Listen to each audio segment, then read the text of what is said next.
Hello everyone, कैसे हो आप सब। आई होप आप सब बहुत ही अच्छे होंगे। तो फ्रेंड्स, इस वीडियो में मैं बात करूंगी वेस्ट बंगाल सेट का जो क्वेश्चन पेपर। इससे पहले भी मैंने 2 वीडियो बनाए हुए हैं प्रीवियस ईयर क्वेश्चन का, जो बंगाल सेट का है। तो वहाँ पर मैंने ऑलमोस्ट 60 क्वेश्चन कवर कर लिया था। 3 वीडियो बनाए थे उस पर, और बाकी के 40 क्वेश्चन मैं इस वीडियो में कवर करूँगी। ठीक है फ्रेंड्स, तो इस वीडियो को देखते रहिए। तो चलो फ्रेंड्स, देख लेते हैं आज का जो फर्स्ट क्वेश्चन है।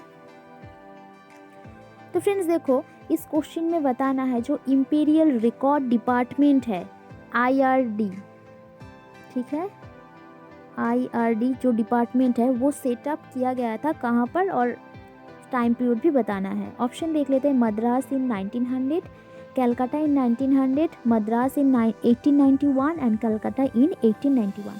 तो फ्रेंड्स, इसका जो करेक्ट आंसर हो जाएगा वो है ऑप्शन डी। ठीक है फ्रेंड्स, जो इंपीरियल रिकॉर्ड डिपार्टमेंट है वो सेटअप किया गया था कलकत्ता में 1891। ठीक है, चलते हैं अगले क्वेश्चन पर। तो फ्रेंड्स देखो, इस क्वेश्चन में बताना है जो कॉन्सेप्ट है एरिस्टेड ग्रोथ और पार्शियल मॉडर्निटी सेज दैट, ये कॉन्सेप्ट किसके बारे में कहा जाता है। चलो ऑप्शन को देख लेते हैं। Colonialism as a transitional society would have gradually developed into modern or capitalist society, it left unhindered। ठीक है, और ऑप्शन बी में है imperialism could not carry out the task of modernizing fully, और ऑप्शन सी है colonial society are based on pre-colonial relation and modes of production। जो colonial society है based है pre-colonial relation and modes of production पे, और जो capitalism है is a product of colonialism only. ठीक है फ्रेंड्स, तो इसका जो देखो करेक्ट आंसर हो जाएगा वो होगा ऑप्शन बी। ठीक है, जो एरिस्टेड ग्रोथ और पार्शियल मॉडर्निटी है वो किसको कहा जाता है, जो इंपीरियलिज्म है जो could not carry out the task of modernising fully. ठीक है फ्रेंड्स, जिसको हम पार्शियल मॉडर्निटी भी कहते हैं। चलते हैं 63 क्वेश्चन पर। तो फ्रेंड्स देखो, इस क्वेश्चन में बताना है what made Jahangir issues a farman permitting the English. Jahangir क्यों परमिट दिया था इंग्लिश को to establish a permanent factory in Surat में।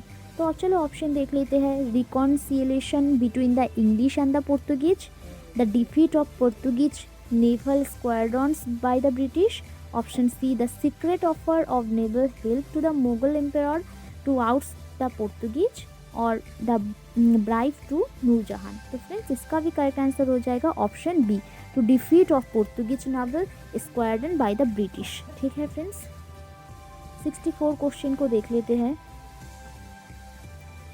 तो फ्रेंड्स यहाँ पर बताना है which of the following reason, कौन सा reason promoted the English to seek replacement for Sirajuddaula by a more amenable nawab.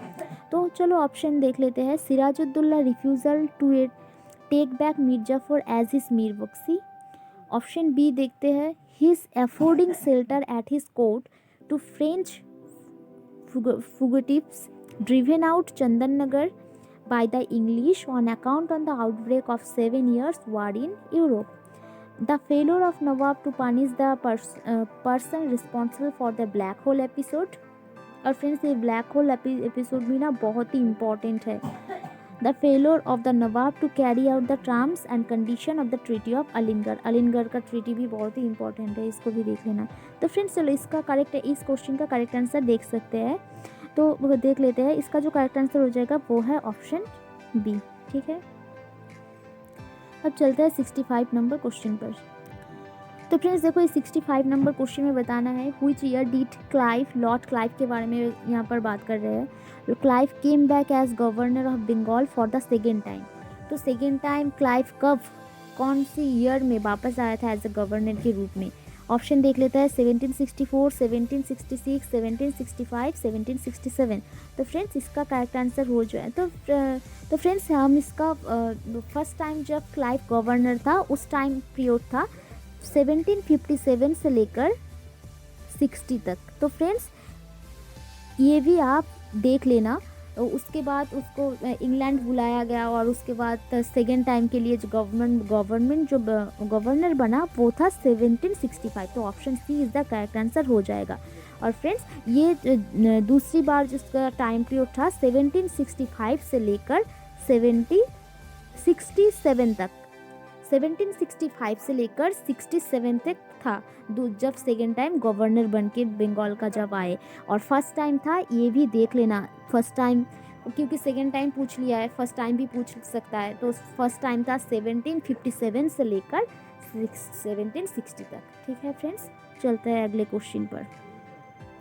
तो फ्रेंड्स देखो, इस क्वेश्चन में बताना है जो मैंगलोर है, परम्बकम and the Port Novo were the place where the major battle took place during। तो ये मैंगलोर में कौन सा बैटल हुआ था, और परम्बकम और पोर्ट नोवो ये जो मेजर प्लेस है। तो चलो ऑप्शन देख लेते। फर्स्ट एंग्लो मैसूर वार, सेकेंड एंग्लो मैसूर वार, थर्ड एंग्लो मैसूर वार, फोर्थ एंग्लो मैसूर वार। तो फ्रेंड्स तो हम सबको ये पता चल ही गया कि ये मैंगलोर जो है वो एंग्लो मैसूर वार से कनेक्टेड है। और ये मैंगलोर ये कौन सा बैटल ये इस प्लेस में हुआ था। तो फ्रेंड्स इसका करेक्ट आंसर चलो देख लेते हैं, इसका करेक्ट आंसर होगा बी। ठीक है फ्रेंड्स, और ये जो सेकेंड वार ये यहाँ पर ये मैंगलोर का ट्रीटी भी साइन हुआ था, तो ये भी देख लेना। तो ये इसका टाइम पीरियड है 1784। ठीक है फ्रेंड्स, और फ्रेंड्स जो फर्स्ट एंग्लो मैसूर वार हुआ था वो हुआ था 1769। ठीक है फ्रेंड्स, और इस 1769 पे मद्रास का ट्रीटी भी हुआ था। तो फर्स्ट एंग्लो मैसूर वार से रिलेटेड है ट्रीटी ऑफ मद्रास। ठीक है फ्रेंड्स, ट्रीटी ऑफ मद्रास इससे रिलेटेड है। और सेकेंड एंग्लो मैसूर वार से रिलेटेड है ट्रीटी ऑफ मैंगलोर, तो ये भी ध्यान रख लेना। ठीक है फ्रेंड्स, और थर्ड वार से रिलेटेड है ट्रीटी ऑफ श्रीरंगपट्टनम, तो ये भी देख लेना 1792। तो इसका पीरियड रहा है 1792। ठीक है फ्रेंड्स, तो 3 संधि यहाँ से याद कर लो, क्योंकि एक तो आने ही वाला है ट्रीटी ऑफ मद्रास जो 1769 पे, ट्रीटी ऑफ मैंगलोर जो 1784, और ट्रीटी ऑफ श्रीरंगपट्टनम जो 1792। ठीक है फ्रेंड्स, ये 3 याद कर लो अच्छे से। तो फ्रेंड्स इसका जो करेक्ट आंसर हो जाएगा वो तो हम बता दिया, ऑप्शन बी। ठीक है फ्रेंड्स, चलता है अगले क्वेश्चन पर। तो फ्रेंड्स देखो, इस क्वेश्चन में बताना है which treaty Bajirao two consented to accept the subsidiary alliance.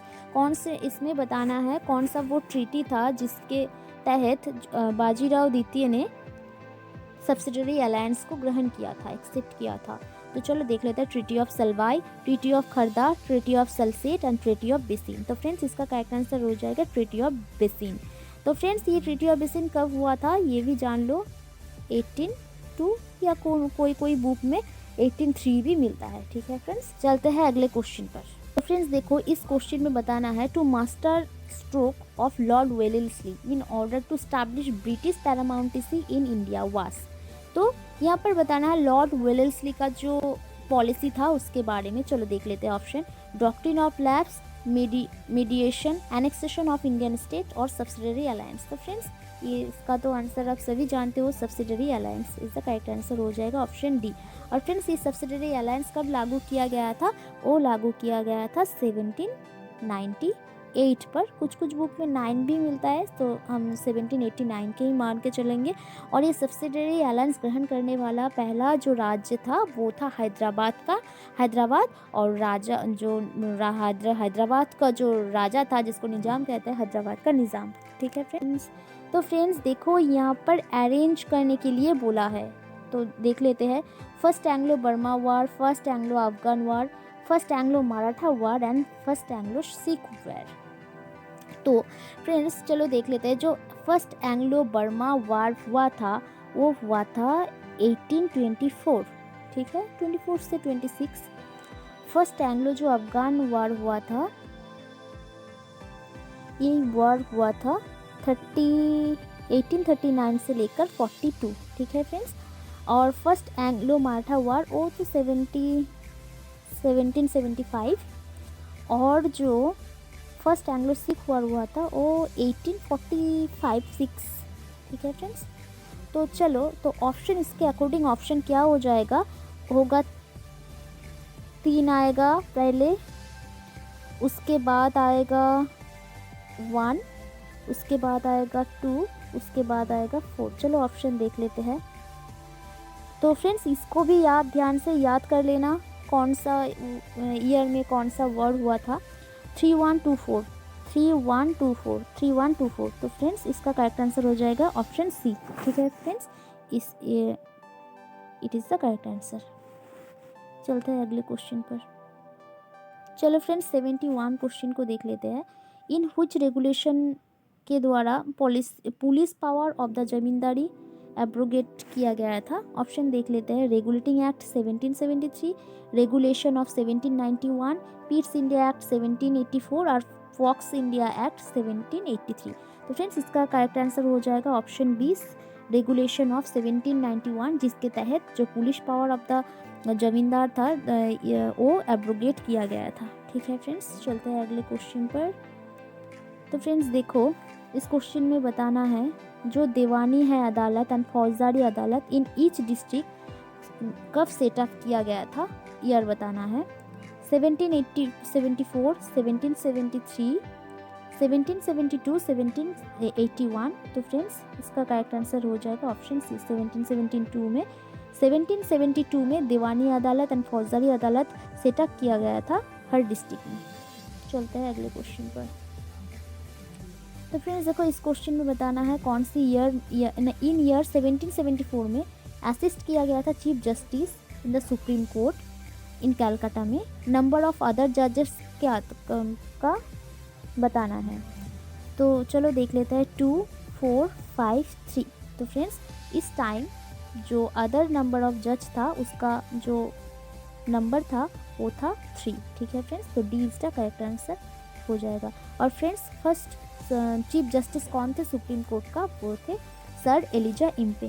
तो आप ये भी देख लेना, सर एलिजा इम्पे। ठीक है फ्रेंड्स, चलते हैं अगले क्वेश्चन पर। तो फ्रेंड्स 74 क्वेश्चन को देख लेते हैं। Industrialisation of the British metropolitan economy built links with India in the periphery through, किसके द्वारा जो ब्रिटिश मेट्रोपॉलिटन्स थे वो इकोनॉमी बिल्ड किया गया था, तो उसका लिंक क्या था।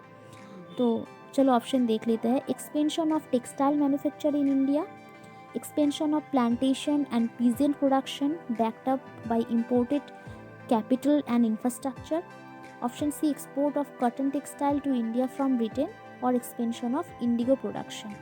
तो फ्रेंड्स इस क्वेश्चन में मतलब ये इस टाइप का ना क्वेश्चन में लगता है हर क्वेश्चन ही मतलब हर ऑप्शन ही ट्रू होगा, लेकिन जो एकदम बहुत नज़दीक होगा वही इसका आंसर होगा। तो फ्रेंड्स इसका करेक्ट आंसर हो जाएगा ऑप्शन बी। ठीक है फ्रेंड्स, तो option B is the correct answer हो जाएगा। ठीक है, चलता है अगले क्वेश्चन पर।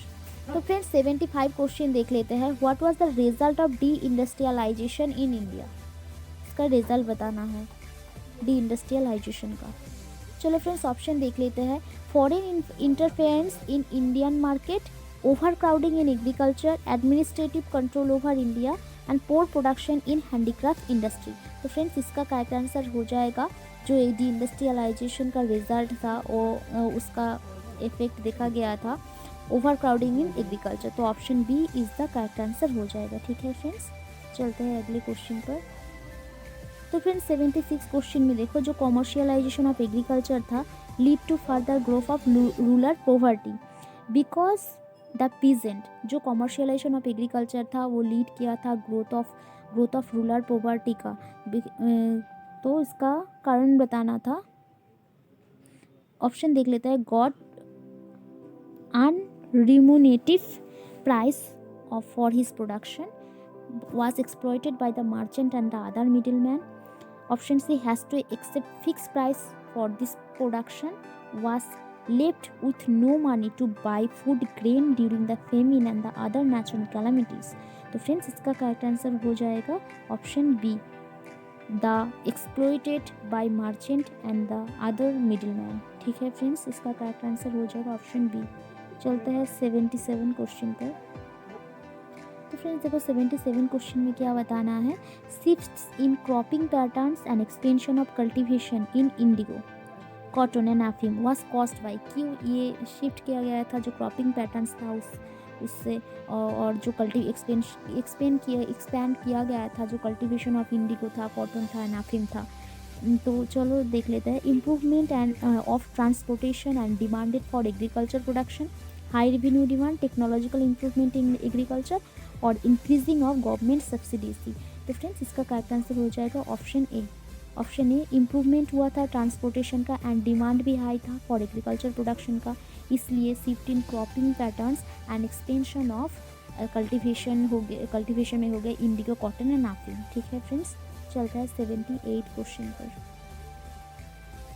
तो फ्रेंड्स 78 क्वेश्चन को देख लेते हैं। Which of the following statement true for the 19th century commodity composition of Indian export trade, इसके बारे में क्या ट्रू है वो बताना है। चलो ऑप्शन देख लेते हैं। Included only agricultural goods, including manufacture goods and primary commodities, mainly luxury items और मेनली नेचुरल प्रोडक्ट। तो फ्रेंड्स इसका करेक्ट आंसर हो जाएगा ऑप्शन बी। ठीक है फ्रेंड्स, चलते हैं अगले क्वेश्चन पर। तो फ्रेंड्स देखो इस क्वेश्चन में, who headed famine commission of 1880, तो कौन हेड था। ऑप्शन देखने थे, Antony MacDonnell, John Russell, Richard Strachey, Frederick Nicholson. तो फ्रेंड्स इसका करेक्ट आंसर हो जाएगा ऑप्शन सी, रिचर्ड स्ट्रैची। और फ्रेंड्स इस फेमिन कमीशन को हम सब स्ट्रैची कमीशन के नाम पे भी जानते हैं। ठीक है फ्रेंड्स, तो इसका टाइम पीरियड था 1880 और जो कि हेड था इस फेमिन कमीशन का वो था रिचर्ड स्ट्रैची। और फ्रेंड्स इसके साथ साथ ये जान लो जो मैकडोनल्ड कमीशन है, मैकडोनल्ड के नाम पे वो कब आया था, वो 1899 या कौन को इस कुछ बुक में 1900 भी मिलेगा। ठीक है फ्रेंड्स, तो ये याद कर लेना क्योंकि क्रोनोलॉजी में भी दे सकता है। चलो क्वेश्चन 18 को देख लेते हैं। तो फ्रेंड्स इस क्वेश्चन में देखो, द डिपार्टमेंट ऑफ एग्रीकल्चर है came to exist during which governor general rule. तो डिपार्टमेंट ऑफ एग्रीकल्चर बताना है किसके टाइम पे आया था। ऑप्शन देख लेते हैं, Lord Minto, Lord Curzon, Lord Chelmsford and Lord Ripon. तो फ्रेंड्स इसका करेक्ट आंसर हो जाएगा ऑप्शन बी। ठीक है फ्रेंड्स, लॉर्ड कर्जन के टाइम पे भी डिपार्टमेंट ऑफ एग्रीकल्चर स्टैब्लिश हुआ था। ठीक है फ्रेंड्स, चलो इसके नेक्स्ट क्वेश्चन देख लेते हैं। तो फ्रेंड्स यहाँ पर देखो जो टर्म है बट्टा वाज रिलेटेड, किससे रिलेटेड है, कल्टीवेशन, चैरिटी, करेंसी या लैंड ग्रांट्स। तो फ्रेंड्स इसका करेक्ट आंसर हो जाएगा ऑप्शन सी, करेंसी से रिलेटेड है बट्टा। ठीक है फ्रेंड्स, तो फ्रेंड्स देखो 82 क्वेश्चन में बताना है chronologically order revolt in Bengal में जो हुआ था। तो चलो देख लेते हैं, सन्नासी रिवॉल्ट, पागलपंथी एंड फराजी। तो फ्रेंड्स सन्नासी रिवॉल्ट जो हुआ था ना वो हुआ था 1770 से लेकर फर्दर, और पागलपंथी रिवॉल्ट हुआ था 1825, और फराजी जो रिवॉल्ट हुआ था वो 1840 या 30 कुछ ऐसा भी मिल जाएगा। तो फ्रेंड्स चलो इसका क्रोनोलॉजी क्या हो गया, 1, 2 एंड 3। तो फ्रेंड्स इसका करेक्ट आंसर हो जाएगा ऑप्शन ए। ठीक है फ्रेंड्स, इसको ध्यान से देख लेना इस टाइम कौन सा रिवॉल्ट हुआ था। चलता है अगले क्वेश्चन पर। तो फ्रेंड्स 83 क्वेश्चन देखो, जो ट्राइबल रिविलियन था Birsa Munda was known as Diku movement, Sardari movement, Ulgulan या ताना भगत मूवमेंट। तो फ्रेंड्स ये जो बिरसा मुंडा का ट्राइबल रिविलियन था वो जाना गया था उलुगुनान के नाम से। Option C is the correct answer हो जाएगा। 84 क्वेश्चन को देख लेते हैं। तो फ्रेंड्स 84 क्वेश्चन में एक साइड लिस्ट 1 में दिया हुआ है लेजिस्लेशन एंड गवर्नर जनरल। चलो इसको मैच करना है, तो चलो फ्रेंड्स देख लेते हैं। तो फ्रेंड्स देखो विडो रीमैरिज एक्ट कब आया था, 1856 में। ठीक है फ्रेंड्स, और तो फ्रेंड्स चलो ये टाइम अब देख लो, एबोलिशन ऑफ सती कब हुआ था 1892 पे और 29 पे। एज ऑफ कंसेंट बिल कब आया था 1891, और एबोलिशन ऑफ स्लेवरी कब हुआ था 1843। तो फ्रेंड्स अपना साथ साथ ये भी जान लो क्योंकि इसका क्रोनोलॉजी भी पूछ सकते हैं। तो चलो फ्रेंड्स अब देख लेते हैं इस टाइम कौन से टाइम पे कौन गवर्नर जनरल था। तो जो विडो मैरिज एक्ट जो उस टाइम गवर्नर था लॉर्ड डालहौसी। ठीक है फ्रेंड्स, जो एबोलिशन ऑफ सती उस टाइम गवर्नर जनरल था Lord William Bentinck. Age of consent bill that time governor general था लैंसडाउन, और जो एबोलिशन ऑफ स्लेवरी था उसके टाइम था एलन ब्रो। ठीक है फ्रेंड्स, तो ये करेक्टली मैच हो गया है। और आप साथ साथ ये साल भी देख लेना, ईयर भी देख लेना, ठीक है फ्रेंड्स। और फ्रेंड्स इसका जो एक्ट था वो था 5, एक्ट भी पूछ लेते हैं, और इसका एक्ट था 17, ठीक है। इसका एक्ट था 17 और इसका एक्ट था 5, ये भी देख लेना। चलते हैं अगले क्वेश्चन पर।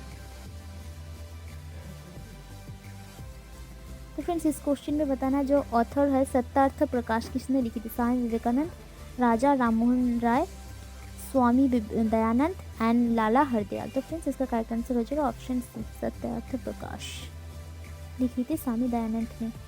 तो फ्रेंड्स इस क्वेश्चन में देखो बताना है who was the editor of Al Hilal. Al Hilal का एडिटर बताना मोहम्मद अली, अब्दुल बड़ी, अब्दुल कलाम आज़ाद, जाफ़र अली खान। तो फ्रेंड्स इसका करेक्ट आंसर हो जाएगा ऑप्शन सी, ठीक है, अबुल कलाम आज़ाद। तो फ्रेंड्स 87 क्वेश्चन को देख लेते हैं। Who created the first all India trade union Congress अटक। तो फ्रेंड्स ये फाउंड हुआ था, इसको क्रिएट किया गया था 1920 में। इस साल को भी याद कर लेना। और इसको ये किसने क्रिएट किया था? और चलो ऑप्शन देख लेते हैं। Lala Lajpat Rai, M N Joshi, Jawaharlal Nehru, Subhash Chandra Bose. इसका करेक्ट आंसर हो जाएगा ऑप्शन बी। और फ्रेंड्स इसका जो फर्स्ट अध्यक्ष था वो था लाला लाजपत राय, तो इसको भी ध्यान से देख लेना। क्रिएटर अलग था और अध्यक्ष अलग था, ठीक है। क्रिएटर था N M Joshi, Narayan Malhar Joshi, and उसका जो अध्यक्ष था वो लाला लाजपत राय थे, ठीक है। और टाइम पीरियड भी देख लेना कब क्रिएट हुआ था, 1920। चलते हैं अगले क्वेश्चन पर। तो फ्रेंड्स देखो 88 क्वेश्चन को देखो। Mahatma was added before Gandhi's names. कब ये ऐड किया गया था? डाउलाट एक्ट के द्वारा, अमृतसर सेशन के द्वारा, इनिशियल स्टेज ऑफ खिलाफत मूवमेंट के द्वारा, या फिर चंपारण सत्याग्रह के द्वारा। तो फ्रेंड्स इसका करेक्ट आंसर हो जाएगा ऑप्शन डी, चंपारण सत्याग्रह के द्वारा। इसमें गांधी जी के नाम के आगे महात्मा जुड़ा गया था, ठीक है फ्रेंड्स। और ये महात्मा उपाधि कौन दिया था? ये रविंद्रनाथ टैगोर दिया था, तो इसको भी आप याद कर लेना। 89 क्वेश्चन को देख लेते हैं। With reference to the Indian freedom struggle who of the following was lady representative India the second round table conference. Second round table conference में लेडी रिप्रेजेंटेटिव कौन था इंडिया से? ऑप्शन देख लेते हैं। सुचिता कृपालिनी, अरुणा अशरफ अली, विजयलक्ष्मी पंडित एंड सरोजिनी नायडू। फ्रेंड्स इसका करेक्ट आंसर हो जाएगा ऑप्शन डी, ठीक है। और फ्रेंड्स हम सभी जानते हैं 3 राउंड टेबल हुआ था। तो फर्स्ट राउंड टेबल था वो हुआ था 1930 में, सेकेंड हुआ था 31 में 1931, और थर्ड हुआ था 1932 में। तो इसको भी आप देख लेना। और सेकेंड में जो महिला रिप्रेजेंटेटिव था वो था सरोजिनी नायडू, क्लियर है। चलते हैं अगले क्वेश्चन। 90 क्वेश्चन को देख लेते हैं। यहाँ पर भी क्रोनोलॉजिकल सीक्वेंस बताना है। चलो देख लेते हैं। The founding of Ghadar party जो फाउंड किया गया था 1913 में, चौड़चूरा इंसिडेंट जो 1922 में हुआ था, जो एक्सक्लूशन ऑफ खुदीराम बोस जो 1908 में हुआ था, मोफला रिबेलियन जो 1921 में हुआ था। तो फ्रेंड्स इसका करेक्ट आंसर क्या हो जाएगा फिर? 3142, ठीक है फ्रेंड्स, 3142। चलो देख लेते हैं 3142। तो फ्रेंड्स इसका करेक्ट आंसर हो जाएगा डी। तो फ्रेंड्स चलो 91 का देख लेते हैं। ड्यूरिंग सेकेंड वर्ल्ड वार के दौरान ये किसने कहा था? I have not became the king's first minister to preside over the liquidation of the British empire. तो फ्रेंड्स ऑप्शन देख लेते हैं। Clement Attlee, Ramsay MacDonald, Benjamin Disraeli, या फिर विंस्टन चर्चिल। तो फ्रेंड्स इसका करेक्ट आंसर हो जाएगा ऑप्शन डी, विंस्टन चर्चिल ने ये कहा था I have not became the king's first minister to decide over the liquidation of the British empire, ठीक है। चलता है 92 क्वेश्चन में देख लेते हैं। Who among the following was India's first defence minister during the Chinese conflict. India से जब हुआ था 1962 में, तो डिफेंस मिनिस्टर कौन था इंडिया का? मोरारजी देसाई, वी के कृष्णा मेनन, जगजीवन राम, या फिर YV चवन। तो फ्रेंड्स इसका करेक्ट आंसर हो जाएगा ऑप्शन बी, ठीक है। वी के कृष्णा मेनन था दैट टाइम डिफेंस मिनिस्टर। चलते हैं अगले क्वेश्चन पर। तो फिर 93 क्वेश्चन में देखो अर्लीस्ट नोन लॉ कोड क्या था? सबसे पहले code of Hammurabi, code of Solon, code of Justinian, code of Gracchi brothers. तो फ्रेंड्स इसका करेक्ट आंसर हो जाएगा ऑप्शन ए। ठीक है, तो फ्रेंड्स 94 क्वेश्चन देख लेते हैं। मैक्स वेबर ने आर्ग्यू किया था origin of spirit of capitalism lay in the, तो चलो देख लेते हैं। Renaissance rejection of the medieval irrationality, Catholic counter reformation, scientific revolution of the 17th century, या फिर the development of ethics in Calvinist Protestantism. तो फ्रेंड्स इसका correct answer हो जाएगा ऑप्शन डी। ठीक है फ्रेंड्स, चलते हैं अगले क्वेश्चन पर। तो फ्रेंड्स 95 क्वेश्चन देखो। द अर्लीस्ट इम्पॉर्टेंट जो इन्वेंशन था ब्रिटिश टेक्सटाइल इंडस्ट्री का, वो क्या था? Spinning jenny, water frame, flying shuttle, क्रोमन स्मूथ। तो फ्रेंड्स इसका करेक्ट आंसर हो जाएगा ऑप्शन सी, फ्लाइंग शटल।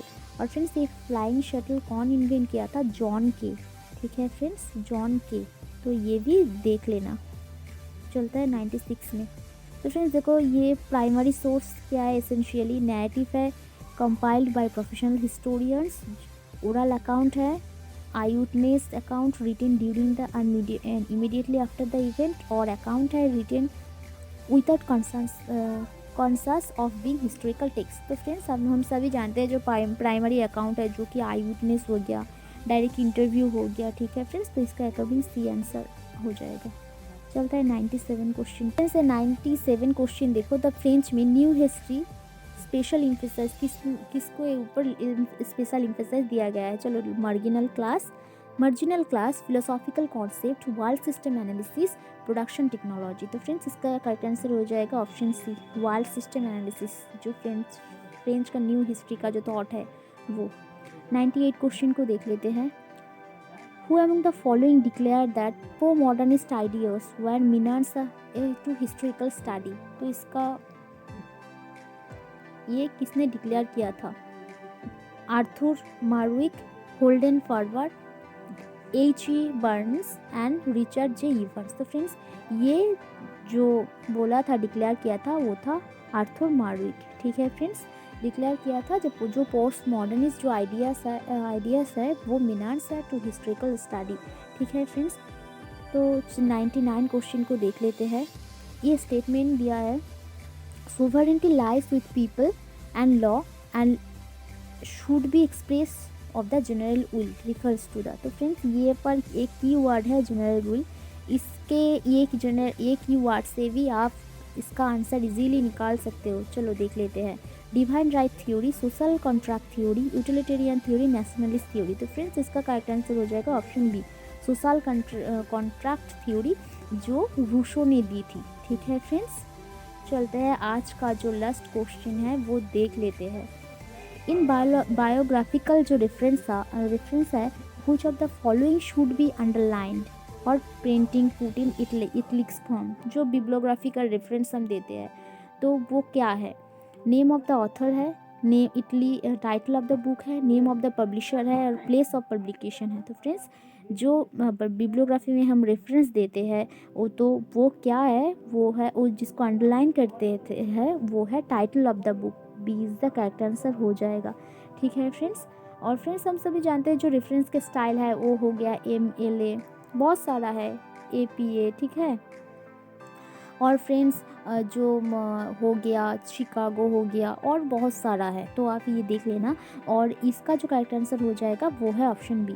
तो फ्रेंड्स इस वीडियो थोड़ा लेंदी हो गया है, क्योंकि इस वीडियो में मैंने 40 क्वेश्चन को कवर किया है, और इससे पहले 3 सीरीज़ में मैंने वीडियो में 60 क्वेश्चन कवर किया है, और इसमें 40, तो इसलिए ये वीडियो थोड़ा लेंदी हो गया है।